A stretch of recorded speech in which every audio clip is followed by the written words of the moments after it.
Think luxury cruises are out of reach?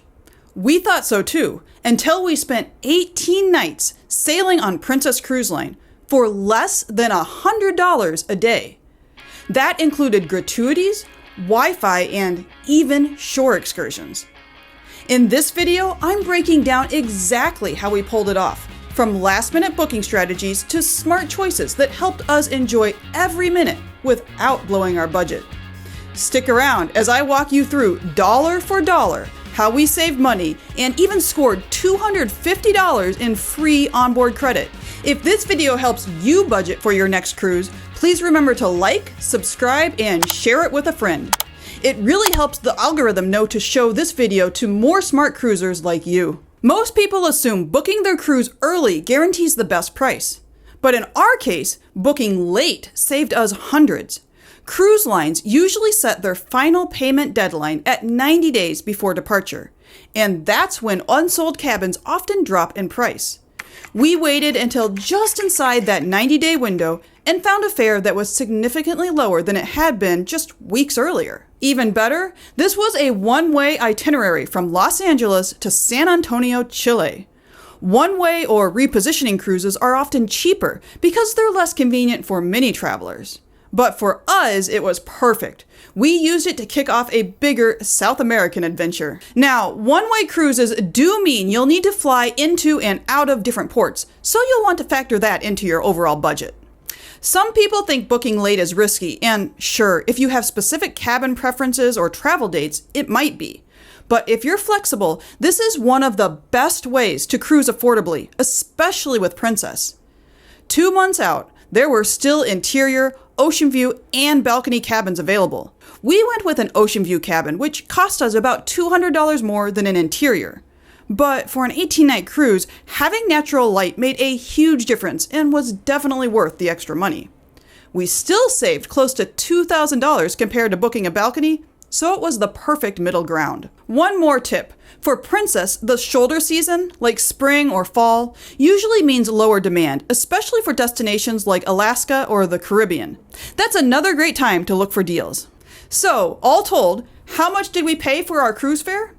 It was $864 plus $356 in taxes and port fees for a grand total of $1,220 each. While Princess offers solid deals on their own site, we booked through a third-party site called Vacations to Go. Not only did they match the cruise line's price, they also threw in $50 onboard credit for each of us. But the real win was our stockholder benefit. If you own at least 100 shares of Carnival Corporation stock, that's Princess's parent company, you're eligible for up to $250 in onboard credit per stateroom per cruise, just for being a shareholder.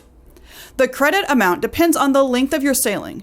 $50 for cruises up to 6 days, $100 for 7 to 13 days, and $250 for cruises that are 14 days or longer. Since we were on an 18-night cruise, we received the full $250 in free onboard credit, on top of our $100 credit from Vacations to Go.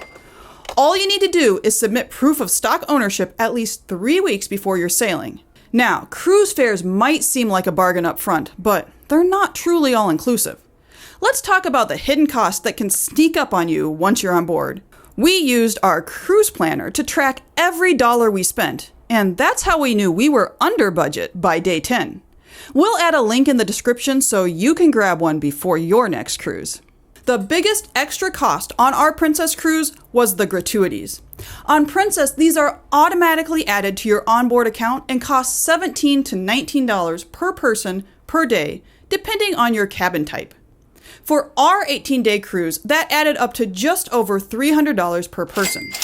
This crew appreciation is technically optional, but we chose to leave them on because we feel it's important to recognize the crew's hard work. But here's something we learned after our cruise.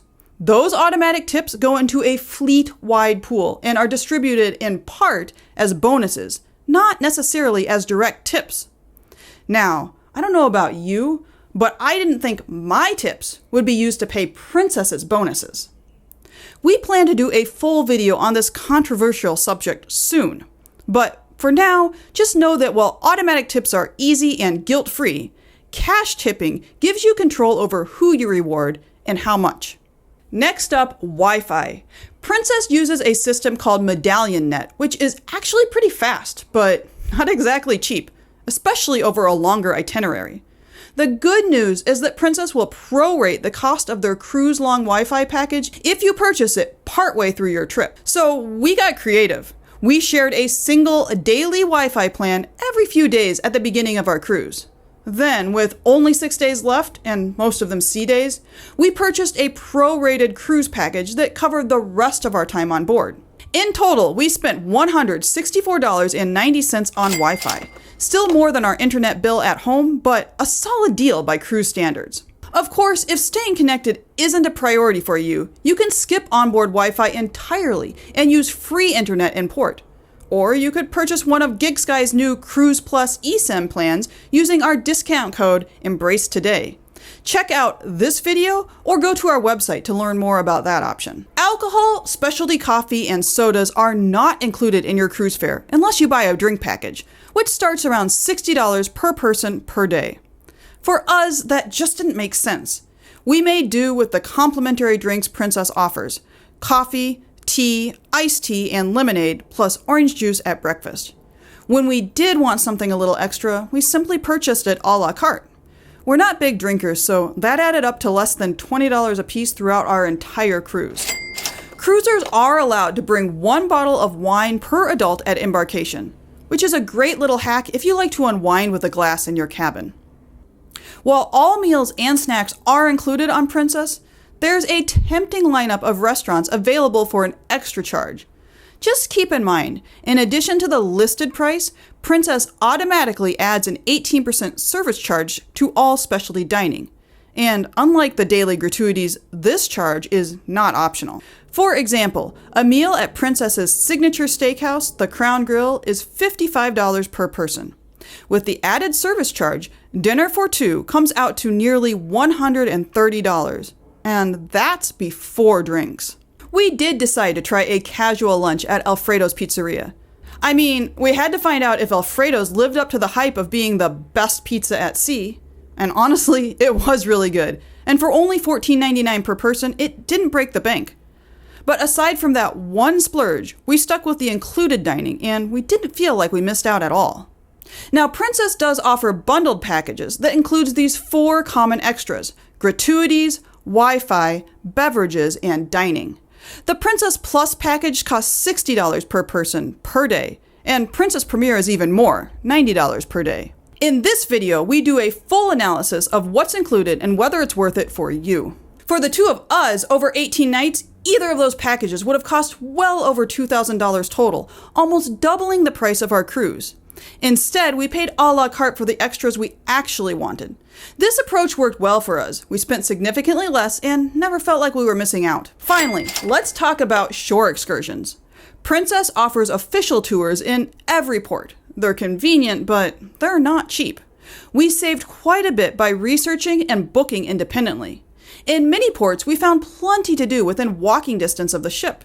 In Lima, Princess even provided a free shuttle into the city center. From there, we took a short taxi ride to explore several incredible museums and archaeological sites on our own schedule.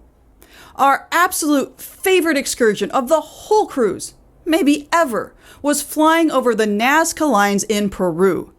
Princess did offer this tour, but it was over $800 per person and already sold out by the time we booked. After some digging, we found a private operator offering the same experience for $359 each. We compared notes later with someone who took the Princess version, and we'd had nearly identical experiences.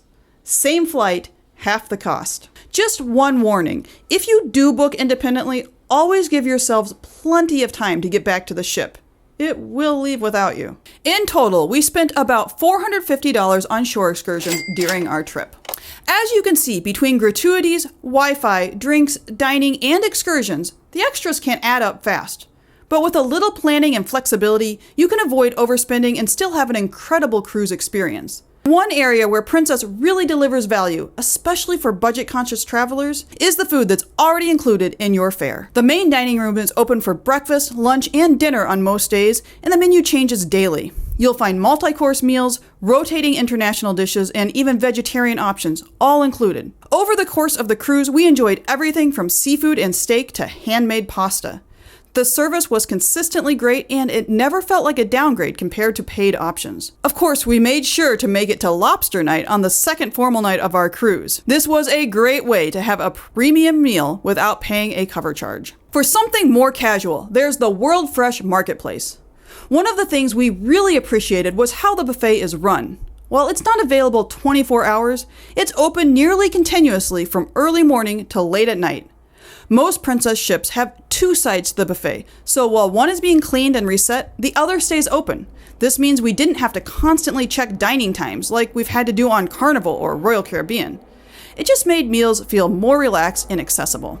We also grabbed snacks and quick meals from the International Cafe, Prego Pizza, and the Trident Grill by the pool, all included.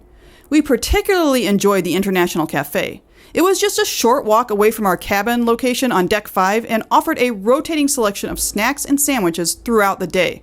We found the desserts here were even better than the ones in the buffet. We skipped most of the extra cost desserts and coffees at the International Cafe. Instead, we brought our own premium tea bags and used the hot water stations around the ship. A small thing, but it saved us quite a bit. On our last sea day, we finally gave in and each tried one of the giant cakes we've been eyeing all cruise long. They were tasty and a fun splurge, but we didn't feel like we missed out much by skipping them earlier on. One of the things we didn't realize until we were a few days into the cruise was how many little opportunities there are to save money, just by being intentional. For starters, we made the most of the ship's daily activities. Princess hosts a ton of free onboard events, from trivia games and lectures to live music and dance classes. These cost nothing and gave us a great way to fill our sea days without spending a dime. We also skipped the spa treatments and took full advantage of the free wellness facilities on board. One of our favorite spots was the Lotus Pool, a quiet, kid-free zone tucked just below the sanctuary. While the sanctuary is a paid relaxation area, the Lotus Pool is completely free. We spent plenty of time there enjoying peaceful swims and relaxing soaks in the hot tubs. Not everyone knows this, but most Princess ships also have a steam room and sauna that are available to all guests at no extra charge. No spa pass required. And if you're looking to stay active, the fitness center is free to use on your own. It's a great way to balance out those buffet meals without paying extra for fitness classes or wellness programs. Laundry might seem like a small thing, but over 18 nights, it adds up. Instead of using the ship's laundry service, which can cost $30 to $40 per bag, we used the self-service laundromats on board. Since we'd packed these laundry detergent sheets, we only needed to pay for the machines, which came out to just a few dollars per load. In total, we spent $18 on laundry for the entire trip. Another trick? We brought refillable water bottles and used the drink station instead of buying bottled water. Princess also lets you bring on a limited amount of canned beverages, so tossing a 12-pack of soda in your checked bag can save you $20 to $30 easy. Finally, one of the biggest money savers was simply planning ahead. For example, we avoided overpriced ship meds by bringing this compact cruise first aid kit, stocked with cold meds, sunscreen, and seasickness pills. Most of these items are sold in the ship's convenience shop, but prices are 3 to 4 times what you'd pay at home. I talk about how to supplement a basic first aid kit to make it cruise friendly in this video. So, can you cruise Princess on a budget? Absolutely. With a little research, some flexibility, and a few smart choices, we were able to enjoy a luxury cruise experience for about $100 per person per day. From booking last minute and skipping the drink package, to doing our own excursions and using the onboard laundromat. Every little bit added up to some real savings, and more money to spend on the things that mattered most to us. And that's the biggest takeaway. Cruising on a budget isn't about cutting corners. It's about knowing how to save so you can splurge where it counts. Don't forget to like, subscribe, and hit that bell so you don't miss any of our videos, including this one about the Princess packages. And if you have your own Princess savings tips, drop it in the comments so we can share it with our budget-friendly cruise community. Until next time, remember, whether you cruise on a shoestring budget or you order lobster every single night, adventure awaits.